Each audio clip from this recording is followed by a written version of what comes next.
radio.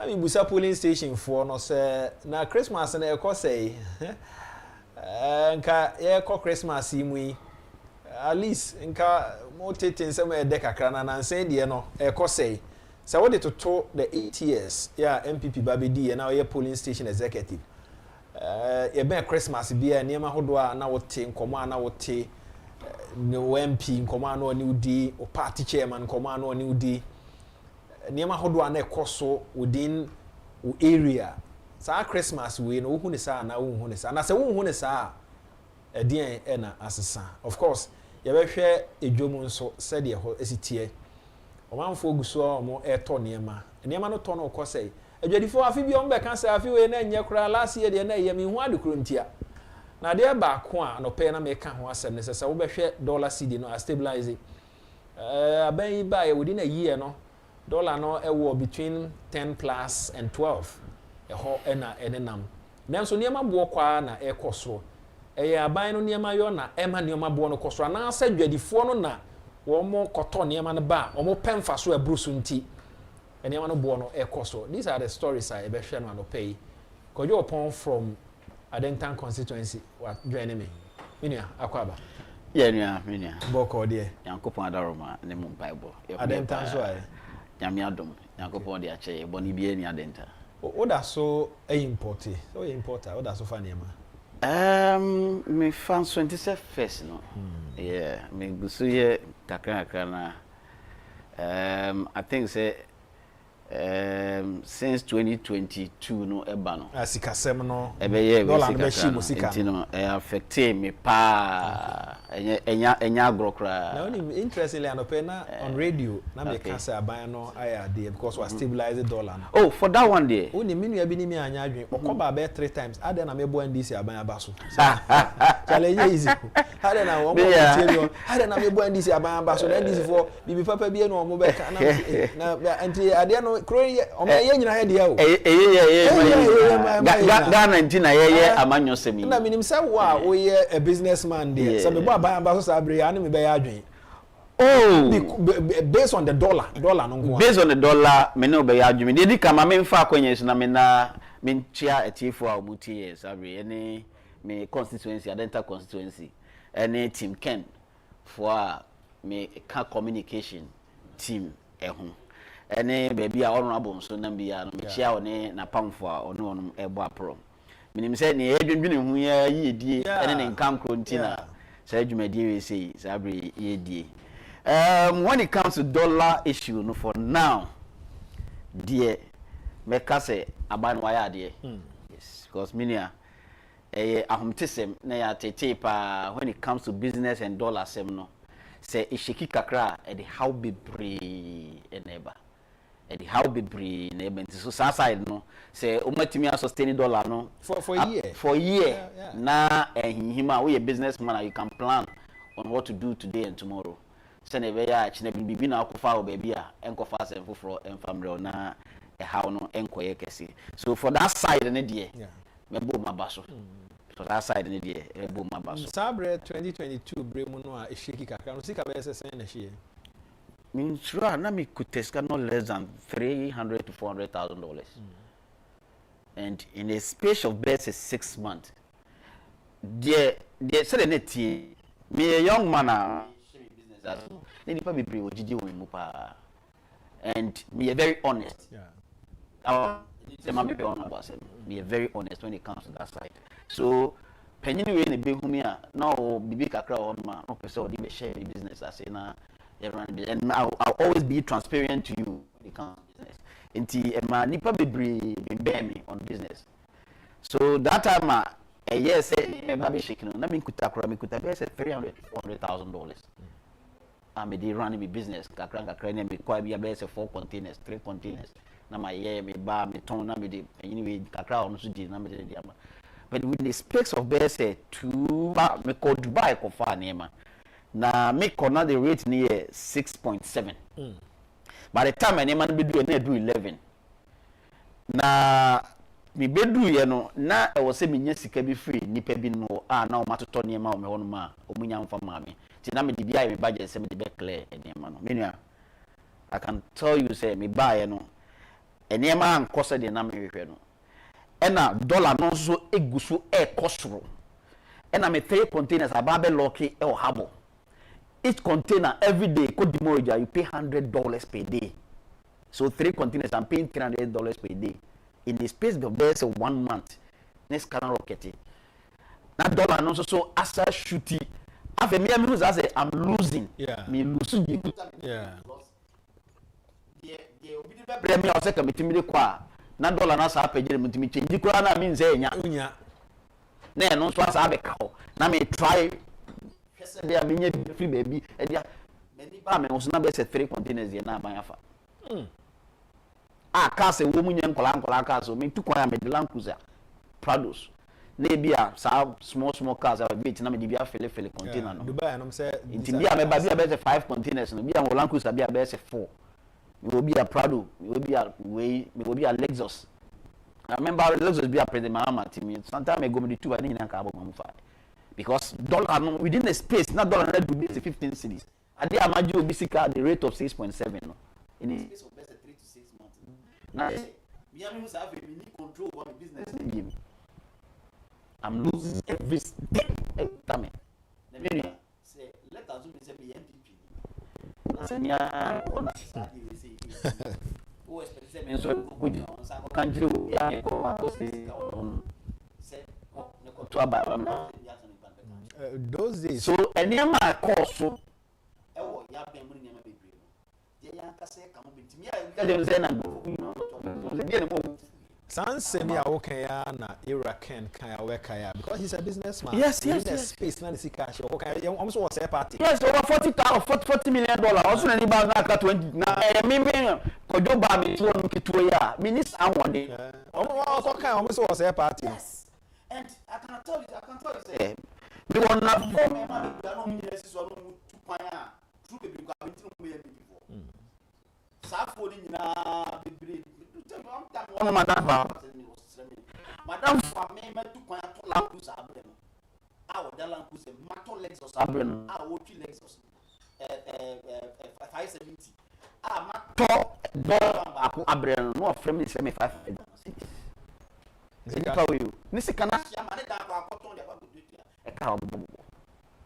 So when it comes to dollar issue and business, say a shaky kakra, minya, any pair do to form. We don't expect them to go and vote for you. Yeah. You don't expect them. Yeah. So the question now say, yeah, to aba. And then we never fool. It's no me per part. Could no go to me this. Wema say entia se kra say they na business community me kasa mo here businessman to rule this country. No no the obetin sem no ase na say ne wo kan ma isi. The last the analysis which was say so the one ka survey bia ba the one when you pa e kamera say ni pa dodo ayo menu almost be say 85% survive. So say unya obi a oti sa ni pa dodo ni nyina dwuma a wo ye na se say ni pa dodo nyina betima nya mugide say sa ni pa we bi because yesu ana yesu nyina no omo mo kan de e bi kan di not yase because he's a businessman. He's into business. It will not there, not yase. Meaning or two on my opamade no TFDH opamade no. Okoto material no the opamade mobi. So I charge to be send opakoto material 2 cities. No be kono yase dollar cost into material na for 5 cities. Say the pana o charge no means am kono so makoto material na be kuma. Me call ne bo ndem. Me so skala me charge over no. Me binka ho ansa na akai na me ton ma wa share wie no. Me timasa to bi ma wa be. It you know when it comes to a dead you know across and then so we are about do my office able to me take you along one into me no it is all the big crown or China and getting here no the no so na here no the supplying akra so see the no ebe crash sana se nyema be eba sana se ni pana office say you only business ma oye nurse ni o teacher ni be kaka obo ano a o de ko she bibim no wa bre na se sa anyema we nyina kosuwie na me MPP ni na me ekuta me efreminsa because of obi negligent because of obi enum dwabi obedwa kire me a anko yi na sa ni pa no obedwa enum ne kire me no sa ni pa na sa so de ne ba na me nkonkoto aba na GDA be na menya say ni pen dia ba to ba na ma nya GDA bia o ye businessman na this election ya eko ya wo ayam hihie bia na me wa ayam hihie se Dr. Mahmoud Bawumia akwa this election mayam hihie me wa no adey me ametui me nim ne be ma me yawe wo me mu afiri me mu sanse me ni GDA bia wo ni mu so betimi aye bibi de mi ho an se nipa bi interest e bia obedi president ko abia so you anye bi enye bi no eni ti nipa bi pia no but apart from that businessman bia no businesswoman bia ko mu hanu ma ne bufu ye because of send see the $1 ne ma di o Dr. Bawumia ade no kwa na egina so to aba enia me to aba se me ho beto me to aba se di kura be free me nsa me to aba se me nya asomdue me to aba se nipa di mani yichire bi ene nimdie bi sonko bi ode be bonni kura me no eban menua bibia nya yase wo mofra wo fi na ade a chia no pa ade be chia bo be se 4 na once Ghana cedis kura woni bi da ho na wo dwene di nkura no be let us me say wo be free bi mpo asere di bia agya ade a chia betima sa afre se nipa na eno ntino se wo do nsa ko kankofo adwuma Yaudie. I remember you talk about Nanado Danko akufo-addo call Otumfo kan say because Ghana for say abano muti o me de come ni bre and de pam President Mahama it was so be no so ma kom sa kom na bi di o mu dia menim say sa kom na so no be say gina so e dia pam ba ye free so yi betima kat you say nkofo adwuma say ne kom ka ho bi ene ma ye to aba tantan sa de tia MPP na nka me ankasa de we see so me hu sai ne mguase we say bi da me hunu bi da ekom eni bre enkofo sika free omunsa ni enkofo kom no eno na dia bedu so me dey me kan se me nia say en party pese sa ba ba mu dia ye hia obi a wote dodo na nkasa esu eni o madwuma ya ase enne be boayen am yetima sa ba ba mo shia say business community na e amodi mo nkomo a ede na ma ene $1 no form ene ma mo fa ba no e bo no nkoso sa but ene ma bo da so kwa na ekoso adentia asem na oka ontimi nka nko one side pe ade ba akwa bi mu se Ghana for angasa no your problem the now honorable Ken call UTV ana okasa no o kan sem bi na me de pa o say the first 100 days or the big change the mindset of Ghanaians. Meaning Ghana for your attitude we need to change that attitude. Say yes apa e be din say o man we ye be ko yanim. Na me wogidie bi wo honorable Ken no. Esan say or some charisma bi ene esubi wo ni mu a odana dia menim say sa na ma no be kofo me da bia na nkofo na honorable Ken no me pese wo nyesi de wote me disappointed pa when obenya the nod na obesesa totally said ye na ne de ne ma yete no said na na ba ne use why calm no me hu ni say that's when I will be disappointed and that's when me hu say the Ghana akopem eno ano no sa su no ihia media usu se aban Ghana for ye wo subi we mu a da bia ase minim semina me ya na sade na ye me nwanwa hu say I don't know ye nitima na me set example bi a kire COVID by no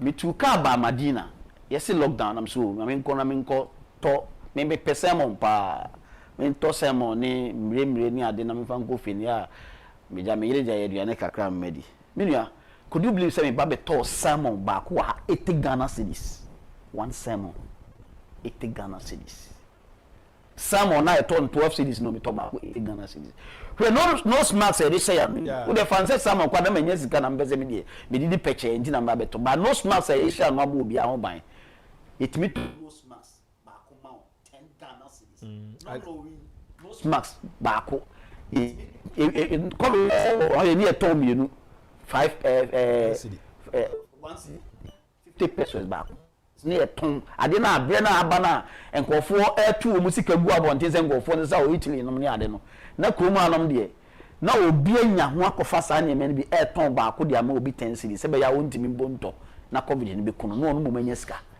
so ye wo adwene bi wo etirima ye nya kandini bi a obe pevi way bi ama ye yi saa de no afiri ntrim ama ye nema ye akoye ni mu a ye bo kwantwa. I remember say President akufo-addo buy obehwa omo any business community ni ko share wo I think National Theatre. Okay. Kind of real time share say so omo tete niema so a tete so be items be 18 na omo tete so ana omanfo hwe ni mu say atete niema so de anye bia 3-6 months 10 no niema no be ba for but am for in recent days here months here sika semi sha say ejina me who say guta president ready say for me appeal to the crowd say niema no moma ema ne bo no emra fom o kan mo say ya na yakofa niema na bebu ho dada enye genuine issue no ne sa no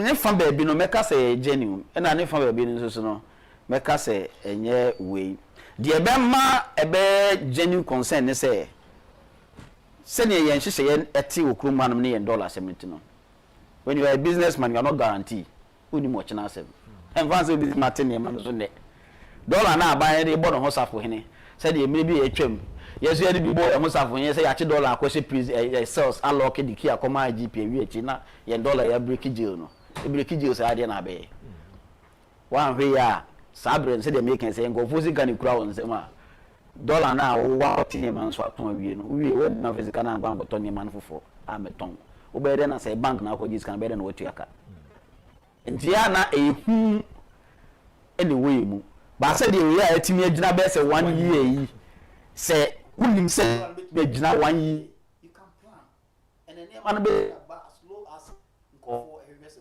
musa e be kan no be de na ehu ko wotu an ko ya me bi a da ma ti me ne ma so aton da a be to we ya me to gwada me nche da we a me no them zako e de kan me nya of dollar na me pe no e hono sa sa no dia e na e bi ti say be a ne me agina say no kan say no dia at least ade ba ko we say ne musa tabu ma ba so Nigeria ni ton ade a o pe fa so do o pe se ni ma ni ko ba Ghana ni ton ade a se be che no be nya mfa so kese that's the difference between no me the be a umunya sika because umuni mi kwa fa so ai pesika na kitikiti no ye peni boom na ewia se ka kese no so Ghana ba se MPP for ko na omo ko to abai eyi Dr. Bawumia na dollar no cost gina se ya for 4 years still no unya gidie wo MPP candidate nim sese ko to aba ko yi Dr. Bawumia na ndc timi manage dollar yi se ya na campaign be ne ko munyi ni se bia oba obetumi aye better than the NDC ye Mimia Dr. Mahmoud Bawumia has been economic management team head for 8 solid years and metimi aka say or you're one of the vice president omunya akwanya pa kese pa in this fourth republic yes because one what they now economics and so one so ya mamra no yi mampenya be je bia on manage the economic side so the opportunity kakaka you are a vice president outside economics na ya say economy na wan kasa so kura no economy ne dey campaign eno kan obi na ma ba MPP na uni party card ye party card ma o it is a unya sa opportunity we say for 8 solid years na be e ko wi ni be e ko duru ye dia na nia o tansa o de bon ko for ye bi bo o se de go de se o de ne bo na ne u sa fe crowd yensa ma ni ni na ni party ni na se wo sa ni en fa o ma ni na sa nka wo ho a minim adwuma kro bi ma wo sa baba be okay minim okay and 2 say NBC timi manage sa say de ekoya na say de ato force ya force sa ma ekonanima e be ye dene say we be ka chi obi o ye business a o be ti ase At the end of the Ken, I had difference. A bass at all managing said the old manager and a man for no or my Gia to the anatom and the NDC, the anatom, no, a best shift yakase. Still, let's go for Kennedy Agyapong. The Burma Kennedy, you know, be so simple, I say. Kennedy cut it across on Nema Bibre. Honorable Ken, you'll be a one or an honest person. With Ghana for him, sir. 32 years or 35 years in politics since 1992. Ebepim and they which calculate 32 years now. Meaning, in our body politics, in our fourth republic, I can tell you, say, minimum beer obitimide corruption tag. A target politician and what 32 years or Ghana. Say Honorable Kennedy accompany Agyapong. Echo politics muno. San cancer we the abono. Say bia weni one. Ebe dini. Eno ye baako eda nchen. De tosu mienu no. Enkofo hu ni say on the leadership style how how operating in maybe no say the Ghana Japan ye shenin sa ebe ye dini say send enkofo mismanaging friends natural resources ni yen sikasem no ebe ye dini say obi betimi kasa no many upon can say ye the dollar ni cedi na koto aba. Okay. Dollar and cedi no so mo managing year for 1 year. I mean ejina 10 12 for an. Okay. HRSS ye koye nim no. To mo timi managing say Dr. Kisela to force managing say for 4 years business community no any budget sika o mo ni budget ho on business are stabilizing. E dey na Ken ye different say MPP for presenting no na NDC for so the one track record we to ho e dey kire Ghana for say we need to me ya still and people go for fragment for MPP on jobs agenda. He's a businessman. He believes say nipa bia no so unya bibi de wonsa ya etimi boa mo abra bokon kan yen challenge kese ye wu krum hanom pa jobs ye mebru ni ye mrante ni mabawa no omunye adwuma enti no challenge no fa kese na ngasa no adwuma me the dollar de no example ma on Dr. Baumia side because of say hono yenim say hono no free ba na hoden wo hono ne expertise hono yo expertise so wo expertise we di kan be fail nti wo de wo yem fa wo kan mate wase ano pe fi say dollar ne cedi na eno na pempi ye de to aba yes na no nso so na Dr. Baumia trumpet ye say obetumi abo ayi ni ye yes eno nso so na ntumi anko ye there be that nti ama gidie se ebi obetumi ababe ni ye a chen de Kisela to force ye ebe den eno de ebe den obetumi aye bat ebe den if you say ne obetumi aye ma akonya 8 years ho na asem no wo no yes so obetumi aye be bi ho na asem no wo no ade no obetumi aye ni akonya no obetumi aye ho na asem no the honorable can eka about minim say ye chance ye say ye build factories we improve na ye ankasa ye manufacture nema enema bebre ho no ma o mpese obi free akora mpa akwa abukira akofa ba enti ma present la no ankasa kra no pressure be wo so no so automatically dollar issue ebe has say yera me bo ma presenting Dr. Baumia no ebe den for MPP to win because say you see say o fast no you don't look at the person but you look at the nyuma oyeye and then niema betumi afri nyuma oyeye no na translate into votes at the amount the New Patriotic Party and also okay so also fun nipa band oh this is a campus oh yes this is that enyuma no a ewachire no and na eye problem nti businessman be any krom hand man he will be convinced on the MPP nya botre na no pe why too emotional yes yeah bro nya botre mame nti no delegate mo tie ya no pay Debbie American, it's not about akufo-addo interest. It is about the interest of the New Patriotic Party. Party no interest. And here, so mo ahwe wotie said the dollar ni cedi ho asemi sitia one more we drivers at say chief driver na ye de wakaka no yehu ya ne say guru car na akọ hwe ase wo baabi apensi ase wo chief driver car na akọ nya ase de enti senyame ado no ni akọ no akọtọ ne car foforo no wo de ba ewom say wo ye chief driver de but or the ma obedwi hu mienu so ho unless say convince no kwa chiri pass oh sada no e bia o pressure by we say na wo pressure na obeje car no so kwa akoka yeah e bia sada no because we are delegate no say and sema honorable Kennedy Akompre kon e kan no say ye gine wa supema e be boa party yeah e be boa MPP party because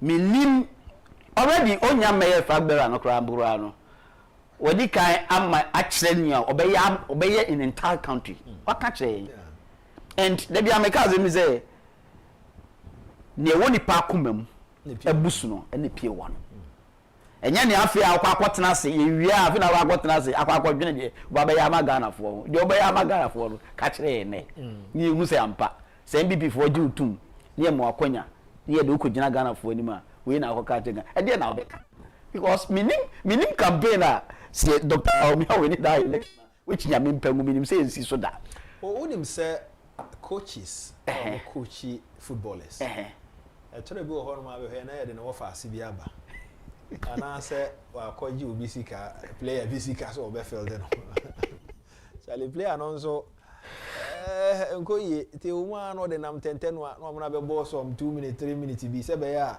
o mu a o mbetu sika no e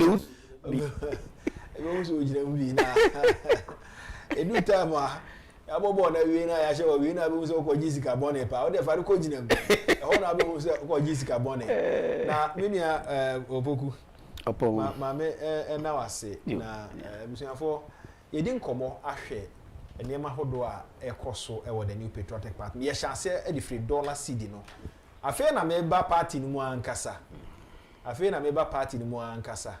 na ma me ma 2 minutes okay anope na me busa polling station for no say na business na ekoso e say am opposition obi frem mu ama say o to be obi afro chale baby e do idi safi de be ba dia yi Never never. Ale so no from to aso. En chamini ya Philip Chum ebe ba be to aso na fe ye ne no edi nkomo medi edi ya amofa wache ebusuafo ne aye hwe ne nne eye eniema hodo a NDC aban eye anope na me hya ase ka se dollar cedi no ade na ekoye de maye nyina ensem ni bia na yera ken kan mo so was party asema ya asem no kre NDC atimi abe manage dollar any cedi no within this 1 year Christmas money ewoyo dollar no is 11.4.5.46 o manage ni ye ama business community no money age say akoye dollar yin so yakofa economic guru Messiah buy say o manage dollar in famael last 4 years before say beto aba 2024 Sabre ya kasa na dollar na nam 16 what you say boat what free den ya go kan party for ni bi say o bo NDC abaso na o say party no ya di kan die no ho nkomo ya ne Kojopoku who is a businessman and edi nkomo me gidi say akoye pa Philip Chum wo new job in north ono nso adwane na enche ho say of akeke nsia poku nso ofia me ne bedi nkomo kakra nsa na wakoya te se nipa bi ye propaganda or central region say na ken no ameswale yes NDC for aye ne docket ato ntimo yi no om de ne be ko ji yes ade no ulusu a na fe ato ne ensemsem but ni nyina no it's all good Philip akwaba yeah me am fa oh yeah there already am sha won say okay anope mi say o de me nana I birthday bi aba yes ka chira nsem chia no yo ne na ma okay baba okay baba ansani de bronya yi oya ansani de bronya ah nti onam kwaso ka oba ka chira nse Christmas ma ba besram ande odaroma onso na basa musu bath. For him, baba besrao. Sir, about you to be. This particular area going to be. Okay. Now, police station for what to Oh, you go so. You know, we didn't come on. You know, more. Christmas, you better say almost listening because any maybe soon. I, Indian okay. And now we know what is all more can be. Wait a minute, about me. So, I mean, most of the constituencies now are MPs in India. So, MPs, any police station forbidden come on. Number police station forbidden come on. Now, in the past, your mom CEOs now. Omni appointment at Kasakasena. Christmas, no many police. How many policies from Cody? Yes, or somewhere. Some of the appointment at Kasakase. I did a full allowances, any a VAT mo. I don't pay me be a one of the Buza police station for. I'm so from Cromfa. Now, home for hey, and I said, Dominia in an omni anche. What is Dominia in this car? I kept on sermon. Opposition. Oh, there was a sign, the Bible says of you. When you have a car, in car cases, and now you are much. Now, I have order. If the laugh is ordered, we are invited delegates, police for Mumra. Won't be fee. Now, I have it. So I did the party. We don't catch almost about 2 so. They been who is a lady and a crap. About to do so, they've been a you and a crap in opposition. I know, say definitely. Nadia and my thoughts, but Nina also am coming now. You can't be. The Subani and near be a den, the position, and a says, have you young quine him before.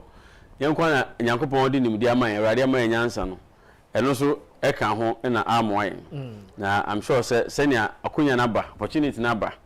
I nay, Yamiadom, MB partner, Yer Konakui, a new leader for the party. Come that 1st January 2026, or no, in our wedding party, no matter the party, not share party in ye. Na me bana modin ko obi ana mo kase ona mo ken what is so special about him a me ba answer no so me chia new job no for you ma me fa ko ya me chia new job no for ma me sha sem fi MP me ya pani oseje me chia no anopai e chia mpani for constituency from constituency chairman oti Akente and ma me ni share wa bi me chia mu na e chia police station executive for electoral coordinators na me chia Team Ken, Team United Kunimudi Eba for the first time in the history of New Job enough. Yeba Bedin Kunim. 2023, your boy Homodi, you're 91 votes out of about 400 and something. Unzanam police agent. Okay. Kamijoha, my bomb attack, police agent. And I age my balafi. In your maybe in our say, including and I'm not council. There's so much energy here. In the pay Jumano, honestly, make I say, you may be a one city. Nipo mu affect Team Ken adwuma mo ye New Job enough ye mo bia peswa but omodi opepa zeal opepa amatumi very good I'm a party no omodi sa opepa na ye adwuma no because we are showing nkwan from coordinator Dr. Sare ne enua achum kuma operations ene o maka ina activities e course in fact this week if you are chena ko ina e be share say house to house ye share say from Asokore ye be ko house where ko delegate so nyame adom Adofobi abwine with resources yingina yeka ho a ye boa to finance the house to house no omo transport onso mba enum de is being catered for ye no saa to say ye ba koto aba no every day bia there's an activity ye ko house to house na ye namu a kodi se nyame adoma e day ni beba na any kronu and any delegate share whatever it will be na ye no modin komo na makoto aba na ma and you see oh hana manfa honorable I won't say election there. Including in council. And to Munaway, people own the Nippon mutation, no one a strategy. No, Munaway, Munukoha, Mina make a show, Munukoha, Munaway, yes, and a consult moon, and you are Uncophobia, unofficially, they are directing you. How many delegates in a tiffy? How many delegates in a chair saw them? How many young delegates in a call a friend is a pipe or no cobu pipe? And in comedy costume, and they are giving you. The exact report as is going on the ground. And my first I mean no na say. Na me san kan who say the MPP party is one party. Ya kwanye be nyina na me ka che me krofo bi say. Let's say I could promise I could. E ya kunya na to na ye kwakoyi ye nnuanu mu a ye krofo abako. Enti da bia me ka say among all the 5 they are equally good people with good intent. I agree with Naji Papa. But what I say, from Honorable Kennedy or Agyapong, any His Excellency Dr. Mbamia, any young man, Dr. Duchumini, Dr. Brian, engineer commander Agyapong, equally qualified, competent people. Yeah, parts and yeah, trinum. So that it will be, you know, or can do at my name, as a or two soon, Oga Mountain. Some 5 they are trained by MPP party. Yeah, philosophy, yeah, principles, they are built. But the difference is that at this time, at this season, at this hour, say the American. Agyapong 2 million in Yansemono. Israel mine, I Ghana mine. You do bra, you hear a new direction. You hear can you for one, okra qualities be, or you patriotic, or you honest, no discipline, PhD. Say ni pano. Agyapong say any obia go look. Sana eyo ho, so ho. Any Agyapong home eba David so. So me di Israel for him. Yes sir. The company for my vice president pen, or my minister pen, or my honorable Ken on your minister that. Or DMP for 24 years. But you go for my minister pen, or my vice president pen. But me you know. They say or hini answer never yebe or hini no number 24 and I say number 24 no. The honorable Ken is Agyapong left no among the rest. Mami Musa masem na afi enko enim. Question na me busa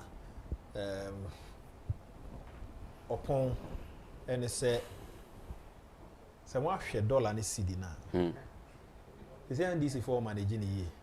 Within a year, o hwe ba bi e wo no a enim reka bebre sa. Sebastian presented Dr. Baumia as against NDC any other candidates. Yeah. Obra at force let me manage dollar no said what they for 8 years. Na ABC. No. In terms of choice. Choice, yes. In terms of choice, I would say there are His Excellency former Vice President Ekan Sembi.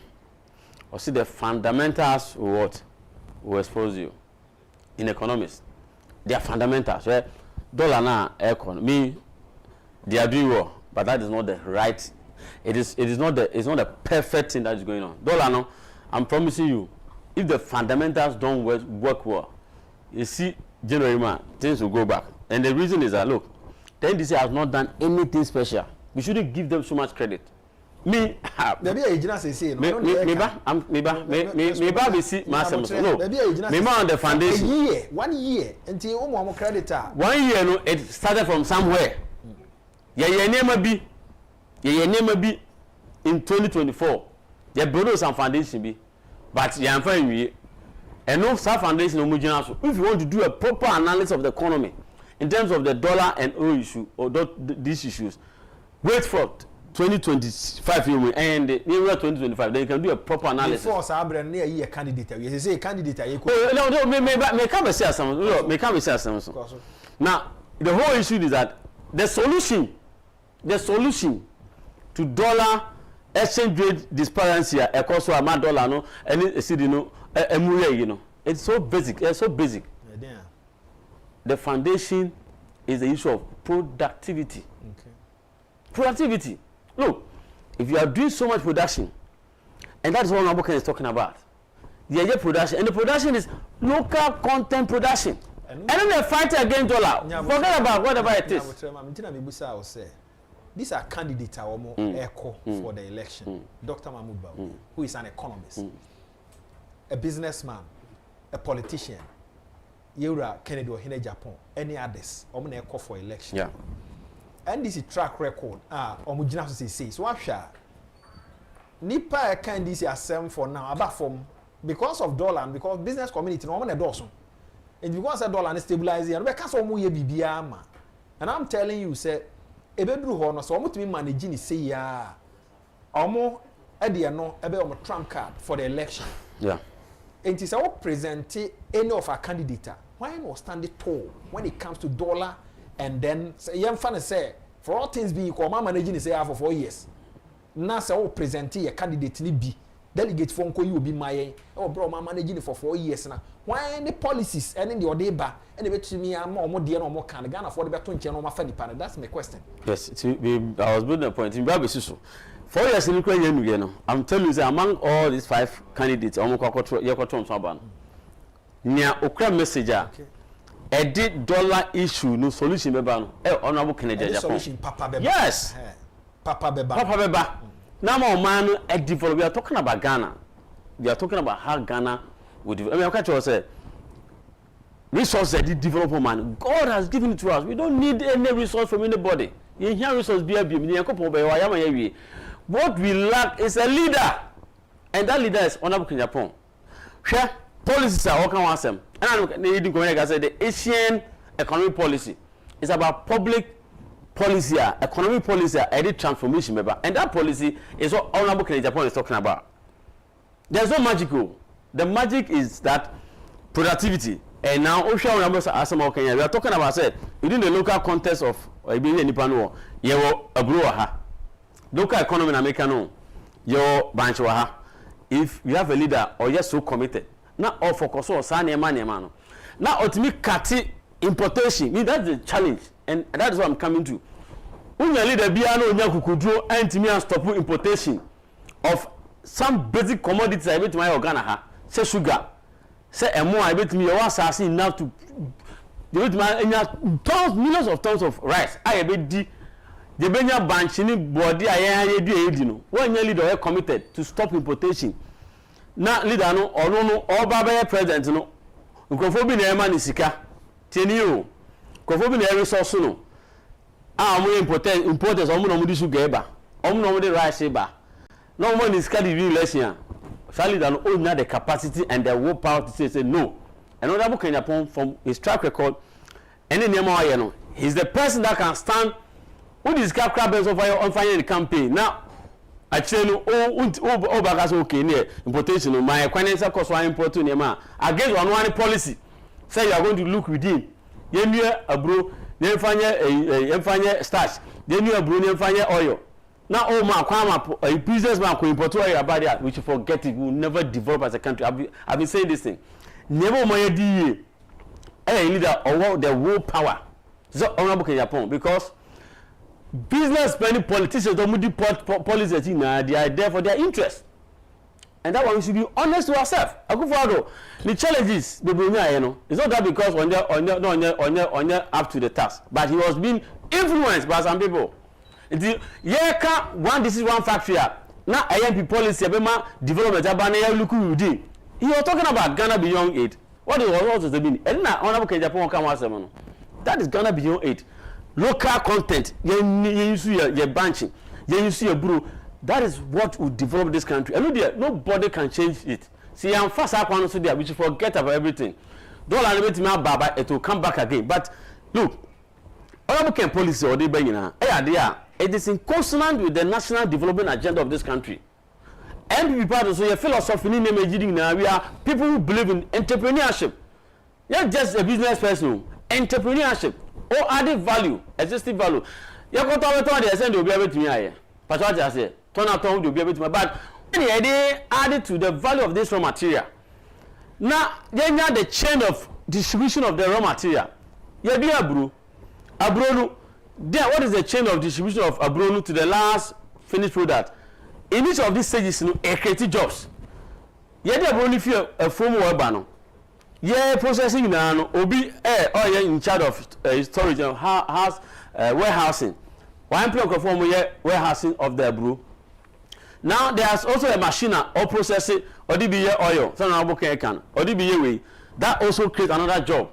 From oil, there's some to another level. Even the byproduct of a brunukana waste, the fertilizer. You see, this is how we can grow as a nation. And then honorable can standing out among all the 5.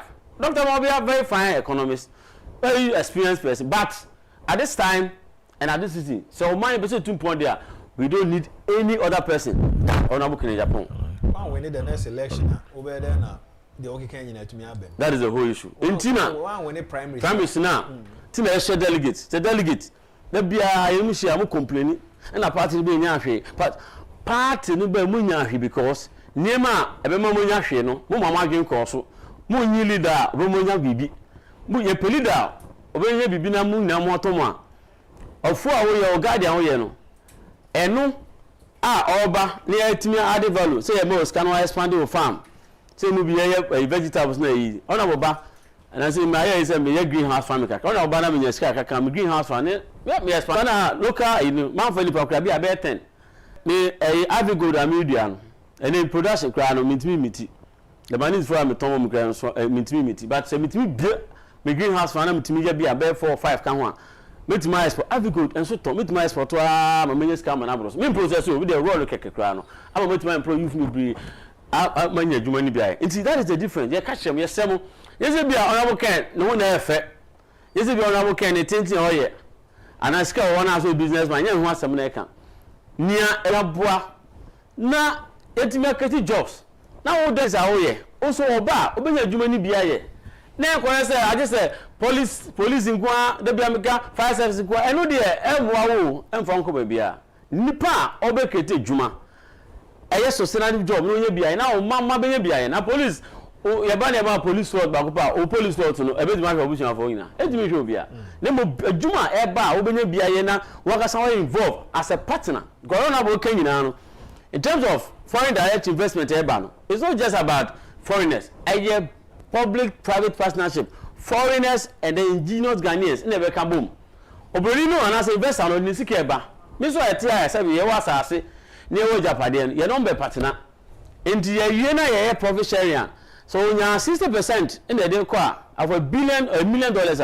me amega me so nya $300 as a profit and no near friend development and ye dey body and part and never ma delegate as an MPP delegate no wo nya bibi and you say ye twen na obi ba police recruitment tell police alliance e bit ma hwe and we bush it's not enough and no and solve a problem as a nation and as a party enti nia ye can say nia obe create jobs obe expand the economy no na wo ene mama no chief onye bi no ene no honorable Agyapong me is not for any other reason then because I say no honorable ni principles and some of that is what we believe in entrepreneurship onipa bi abesu di you asase we so no enye salary dey be because I say no it is how aduma chere Yankopon dey ma o dey ba asase we so yeah ba no mo awon sema wa mi ma ye forso ya ansa na abiem no e na wo de bae eno ene mani pa di fesi mame enti eno hu ni sana obi bua no mo awon akade a sai ni pa no so twom ni ka ko ni se so pa ni bua me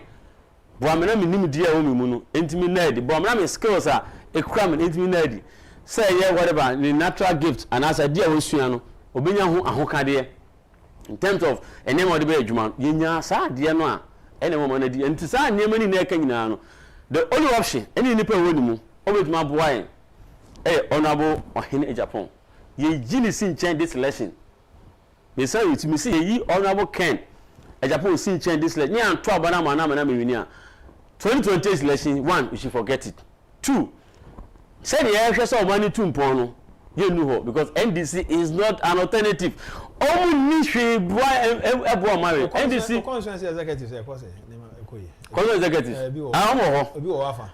Bi wo ba we see who say MPP politics ni dynamics no. Nkofo bo we see your nkofo bi a o me courageous and bold o me declare intention. We say me obi ntimi come say I'm not part because o ma me one city. O na ye o nya me hwe. Me ye mu mo ne dey sika kra bo party no. No obi no mo a o mo. Eti nkofo bo a behind the scenes no. Obi no mo ha behind the scenes o mo yes, very right. Nkofo bi a mo din koma o mo support ye. Okay, and you are looking at o mo yi o mo anim so o mo support. Ebi so o mo yi o mo anim o mo ye campaign. Okay. Etia other candidates no. They are no more convince me o mo say dey.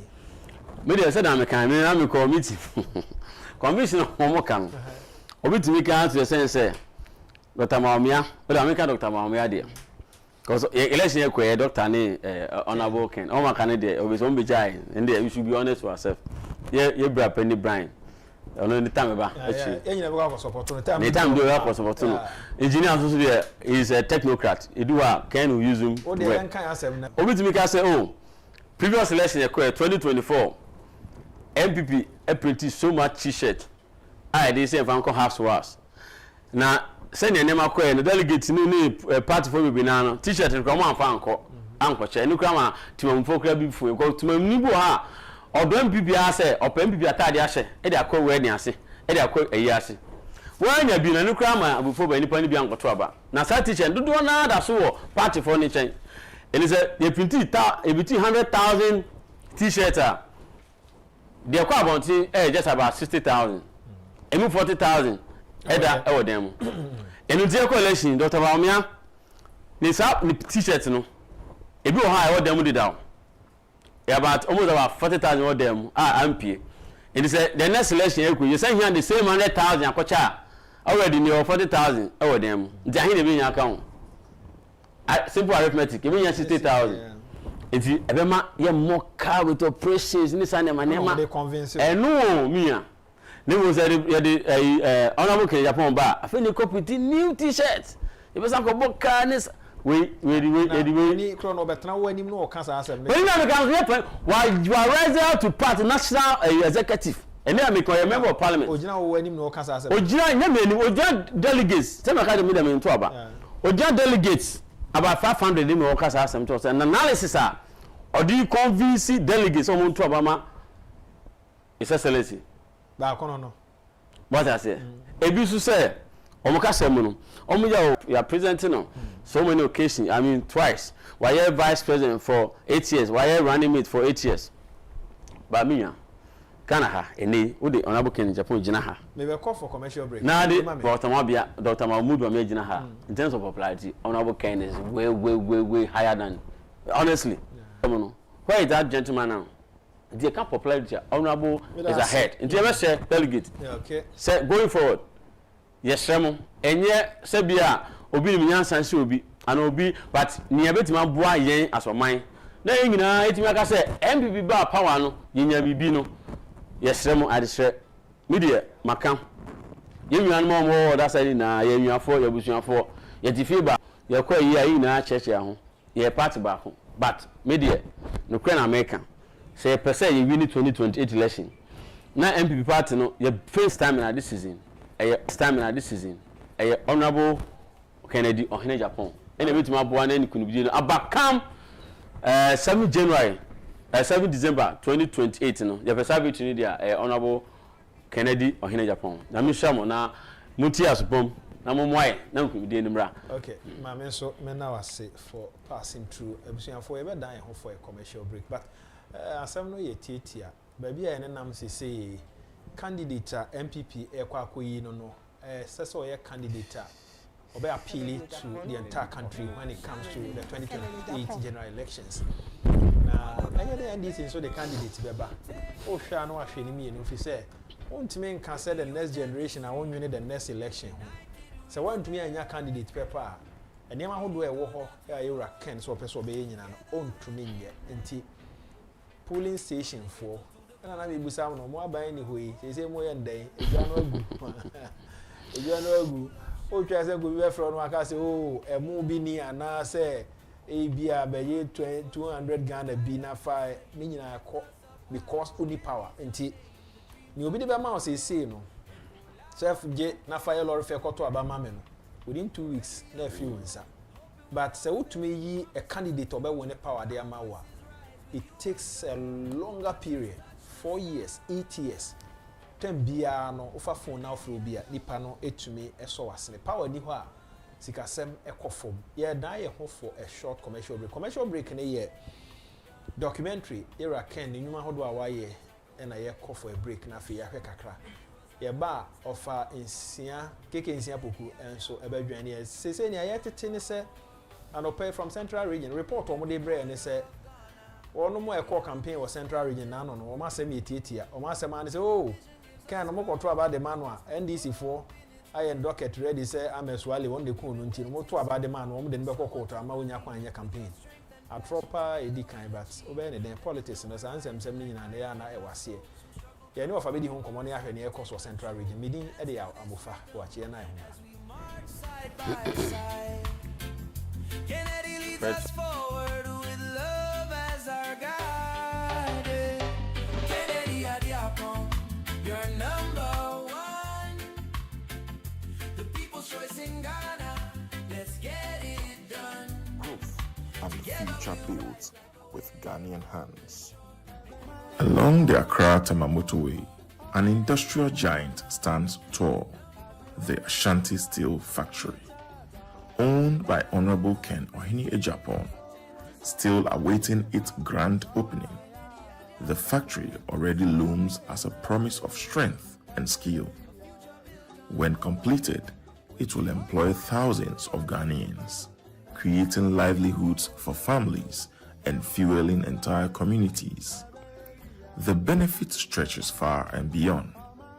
The walls of a new steel business will rise.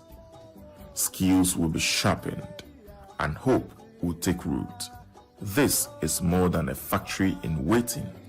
It is the architecture of progress, a foundation of Ghana's future prosperity. My steel plant, every shift will take 500 Ghanaians. A day, 1,000 workers on one plant. Yes, I'm Tiana German. No, my father. Is there. Opa, the biggest coastal in Africa, been built 31,000 tons. Udru, Tamanu Town, Kwanaswa. Papa be Nicole's your friend, we too. Next to we too. Go and find out yourself. Have done another one at the park. Ewo in Sionano. Go and see it. I create jobs. Yeah, we know you for that. Say, you are noted for job creation. Yeah, I'm creating jobs. Good. Because some mama me mind am rantie enye djuma anye. Na me yes can I take my money outside. Yeah. Now I see young men and women, good grades. Obi every school 5 years unye djuma. When I see such things, I feel so guilty some young politician, and I'm not able to help all these people.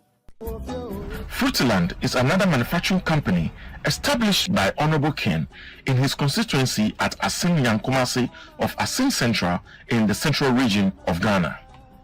This company has provided jobs for thousands of farmers, women, and youth. Honorable Ken Agyapong, the philanthropist, Honorable Ken has championed youth empowerment, rural development, and Commercial race course market no ewo bantu masoro Mr. Dranadwa na ho no ayesum ama manu bambono ato apika kra na ntino mo kasa so mu hian kanea we enam so ama assistant from mashibedwani onwenya for Kennedy akompre ko Agyapong e the light ni bi akwakomo mo a omo cheso mani age Massive race course no omo ye say eho baby o ha esum pa na nkomo pe street light enam so ema o share boss e obema omu 200 street light UTV nsem trefo tetrem sitie abra street light abahoi adwadie no e koso sen adwadifo ni bi ene UTV nsem trefo twetwe nkomo na omo kire medium the way ade wadum ana kromfo chesi yen wadama light by yesu I can hash train ama ye ni age ade obeye ma ye no ni so ni so pa wa ya ade abra kenia to ama kromfo ye so beti ama ye Agyapong no akwa ahomamu se yensi ayarsabia bia ebeboa ama womo a yebehwe akomayare ho nsem ewo 37 military hospital ewo nkran ha Baby ye akomayare ho adwuma meche cardio center na Asin Central mashibedwani onimonyafo Kennedy akompreko Agyapong de aso abofoma ye ba besibi ewo 37 abayare sabia yesi edan no ewia befa empa beye aduowotwe enema ye abefodie ene bebeboa ama adwumadie ne hyehye akosoye na Chief of Defence Staff Vice Admiral Set Amwama ekasa de tudwache mu se dwumadie mu edi ne ho kanyina no onimonyafo Kennedy akompreko Agyapong Asin Central mashibedwani wafa ho kanyina wabona baso edana se etrese wayade. The center, when completed, will have the capacity to provide specialist diagnostic and treatment for people with cardiovascular and respiratory diseases. It will also offer training and research opportunities to our medical staff both in Ghana and within the sub-region. I wish to recognize and appreciate the main sponsor of the project in the person of Honorable Kennedy Agyapong, the Member of Parliament for Asin Central and Chairman of the Parliamentary Select Committee on Defense and Interior. Honorable, Your kind gesture has fully demonstrated your unflinching love for the people of Ghana and the Ghana Armed Forces in particular. It has also reinforced your determination to contribute to healthcare in general and in Ghana's development. For Kencity Agyapong. Now, opinion at times, secretary die at the bois a doctor for Makuma Kungochi. Say, one enco India mining no munko sia a dear. And only a bosom Makuma Kube says, I was said you see a share Yakuma cardio from our 37 military hospital. Ene wasan edisika krata eye check akoma doctors nwotwe so mo emfanko Indian konko suade na ebra odisika krata eye check no ema wo mo no sei na okasaye Commander edi tumanim say the doctor panyina ha ema me list of health training na a cost 77,000 ebia 11,000 for 6 months na am say ahochiro hokakra, so I decided to also assist them because all senior we see na when ya expertise we are we decided to sponsor only 8 to go to India and train and come back. We say promise I'm the monzo $100,000 no na medi me boshe so I pay medi $100,000 no aba residents na We've been waiting so long for someone to believe. With your strength and passion, together we'll achieve. Let them know we're rising like fire in our souls. From struggle comes power, it's time to take control. We dance to this rhythm as we march side by side. Kencity leads us forward with love as our guide. Kencity Agyapong, you're number one. The people's choice in Ghana. Let's get it done. Together we'll rise like a wave from the shore. Make heroes out of hearts that have longed for more. Kencity Agyapong, you're number one. So when they ask who brings change into sight, it's Kencity Agyapong. The spark ignites night. A future built on hope, where dreams never fade. In unity and strength is where history's made. Kencity Agyapong, you're leading this song. With each step together, we will right all that's wrong. From ghetto to greatness, it starts with your name. In Ghana we'll flourish, together we claim. Kencity Agyapong, Kencity Agyapong, Kencity Agyapong. Now for of a kege nsia poku adwani em from Kumasi yeah the entire make from Kumasi no it's a campaign no say Kumasi na ewo na anope a wadwani ye yebehwe na esi Kumasi kakra na propaganda nso a enam of akwa ba Mejusu ebru what to say nyamia dom ne mo paibo okay e da Nyankopon say wo Kumasi ye no di nkomo ba ko radio so da bi na nye Kumasi me afijase na me base no mo ba Kumasi ni odubiase ne de mantimi anko se omo wie afijase ko dwabe no na me afijase o ne dwabe omo wie no mo ko se ken ona mo ko ne kromo and the constituency to fro no omo be hia no ni odubiase and dey na Jojo Dro kasa aha mantimi anko okay na ahokeka ewo Ashanti region no de man de amedi mani ehu says fijase o dwabe anode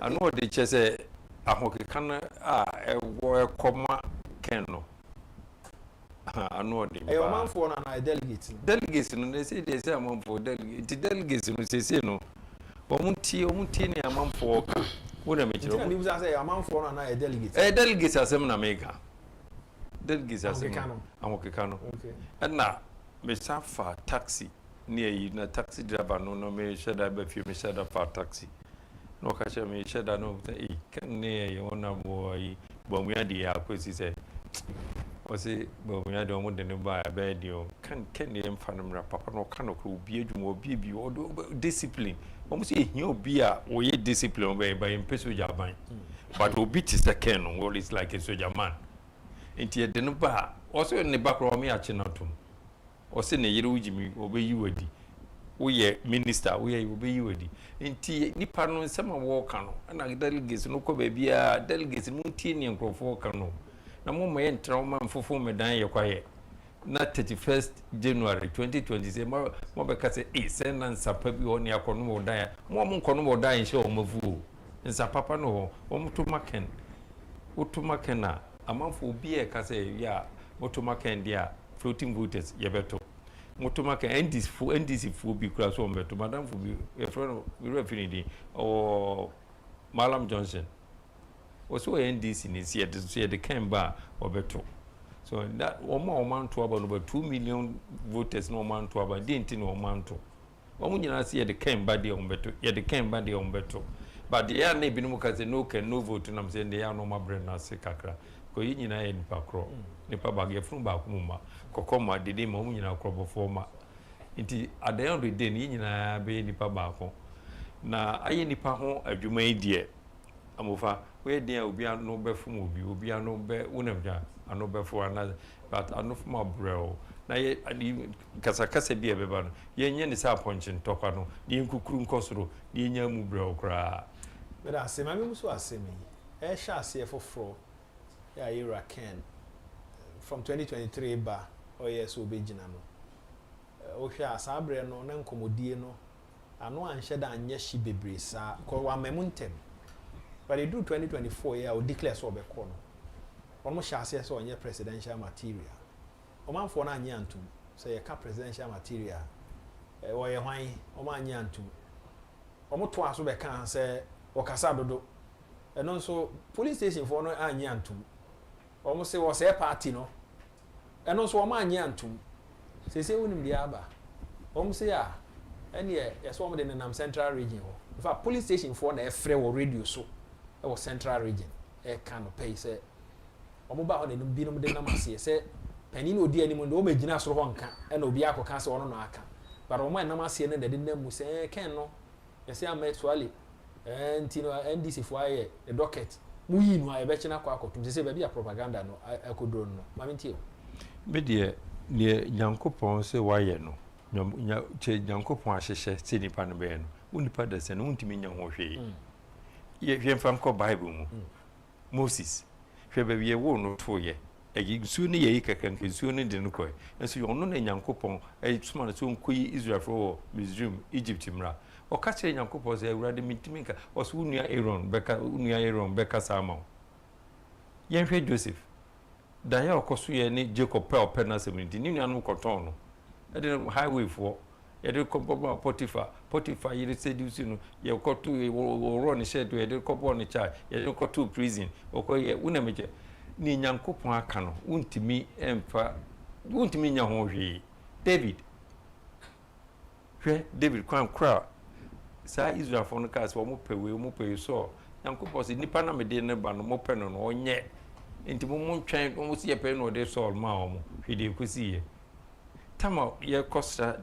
David Tama Jesse Yankopon small Samuel or Jesse or Coeno or then the man we bow see we nice or say ah new ya Ubisan say ah no ni babia or so me about could be on the okay can I will was a coffin brain or buy and say or no into Yankopon or Castle be so be hine or ya onu bi enim kuntabu onu bi enim kunyesi de onyame be kan no aka asem frama e fa 21 as epiko anaso odwan we pen odi no fufu bo intermediate wo mo ye ni nyina no na wo de kai chino achieve at no matter how long a piece of food remains in the water can never turn into a crocodile before che the zoom da intermediate no den che ti wo be kan wo de wo mo nka yesi me nka by manage ho na concentrate ni obey Exodus 14:14.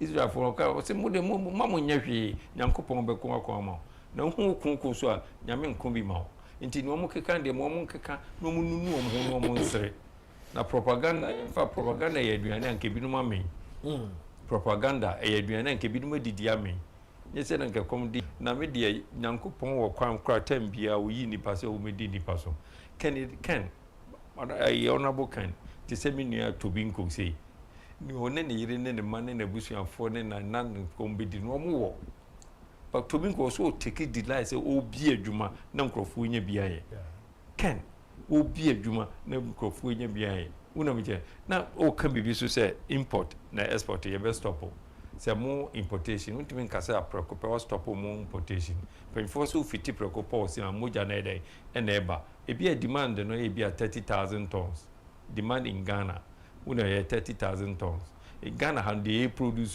the kra no nyina ne dey but they produce no bia 100,000 tons untimi nkase o bane ni nyina preko debi untimi nkase na mpese amanfo untimi nkase o bane ni nyina preko pe but ye be yen hihye ya ye be bibi ti se mango juice, pineapple juice, tomato paste, orange juice ye betima process bi wo ha ma importation no so aba from kra ama pressure na wo dollar no so eso aba from biom dollar na almost dollar na aba from ke we say dollar aba from na nka niema so e ko from ye mathematics kakra say directly proportional to another adeno cause abnormal expansion of water. We increase the temperature and say adeno expanding, but water no increase ya na the volume no decrease about 4 degrees and sun rise and the friends say abnormal expansion of water.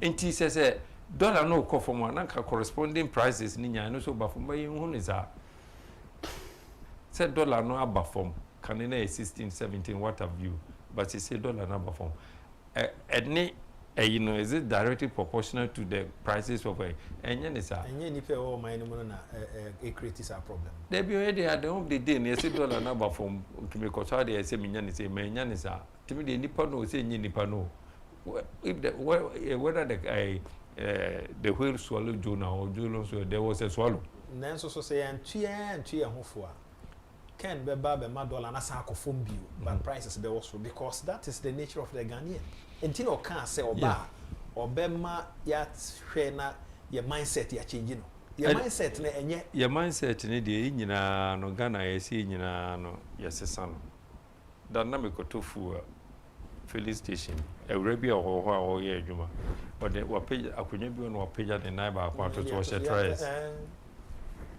and beto we na me catch it every say office in here. So you sit in an office and you do this. And also your mindset is totally wrong. But I just I would you know I won't tell you. Say you go be with the Four Siblings Hotel of Ata a Asokore Fijasi. Me come my speech or no jana na me dey am fato say me boss call hotel we could die come say. That honey expensive. Timi koda baby less expensive. Timi she washroom na akwa no be boom. Na me say yes maybe. Yeah, I was saying ye na betua wo hotel bill no. Na ade be china so wawu a. Na me say what border mo? You the next 6 minutes in airport. Oku in advance. Ade be china wawu a. Ade be china mawu a. Timi we na me say o timi ka che mo say hotels na bi wa dwoso. Anita say nyese me ebi o ha ebi o chia okrom. Ebi wo dwaben ebi wo efijase ansa na ba Asokore e di enti na obi be free sa ho ni nyina aba beda Asokore Four Siblings Hotel let's say services obinya se troubles doors ba ko ba bi na aduane ye wo da time bia wo be ko ye ton sa ba bia ensa ye ton ba bia open mo to bi o whatever ye ton ba bia ba wo be ko ba bia services no una me me baba tese me ton sana ku fa cap no wo ko yi cap na show nsem na dia ba da bi we say we na me amatwe me cap no but bi o so bi correct me den safa no hwe se glass na bo service ni nyina no se ni nyina service and security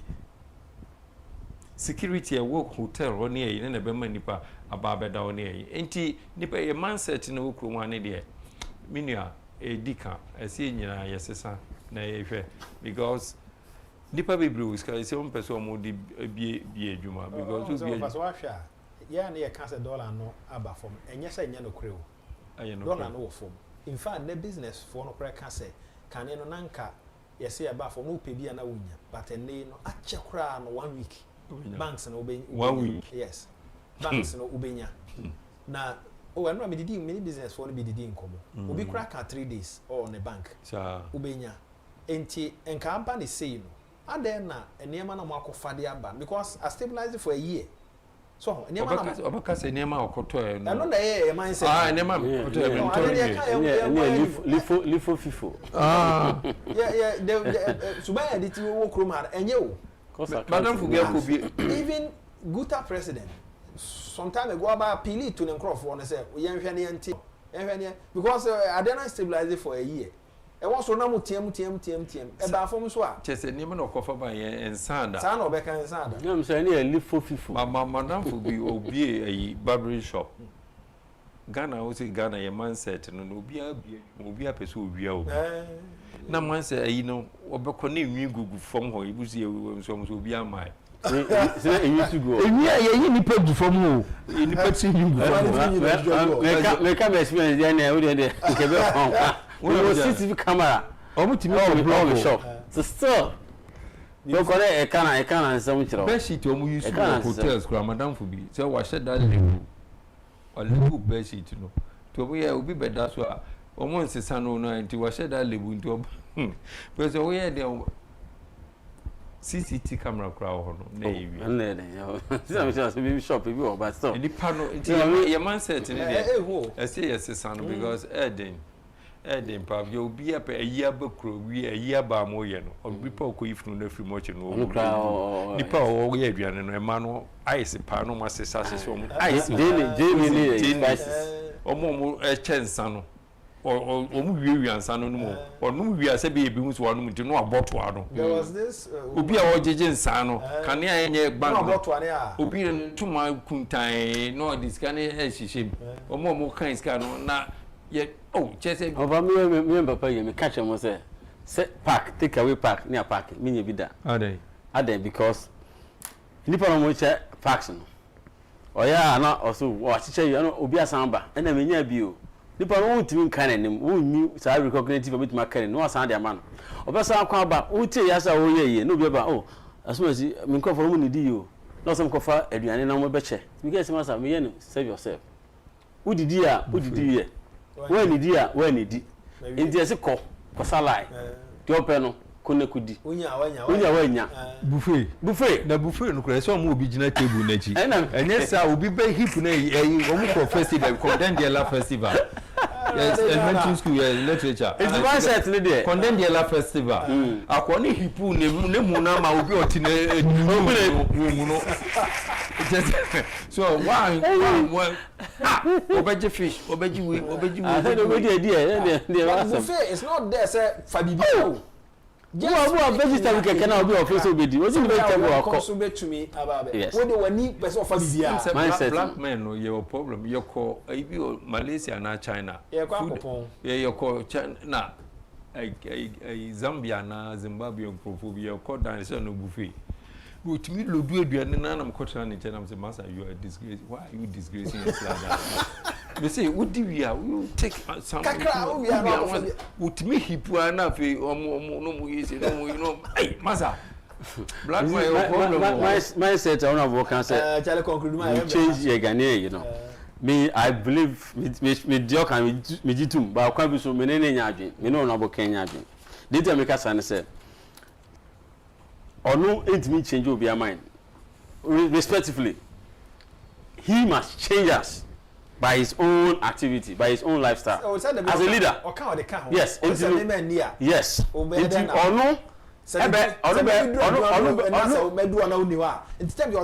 honorable can change of mind. He must lead it.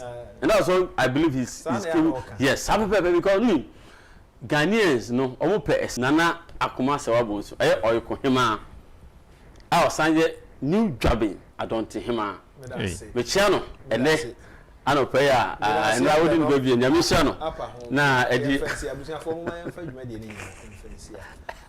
maame bi a oye bank wa retire na me bi san say dollar e na mo ton so ya na me kra me ton bi dollar no de me na me ton bi de no no wa cite example say ko busa laji we say na me mre ni bi ma no ton nti ade ne de no kre pa awa cha soup mame soup to me for needing to join da bi ni de be de to join ah na o so na de to ya de say ne ke be ko ayi o food and drugs na ya say abobodin o eh mother are what said that I mean, I'm not trying to play this year.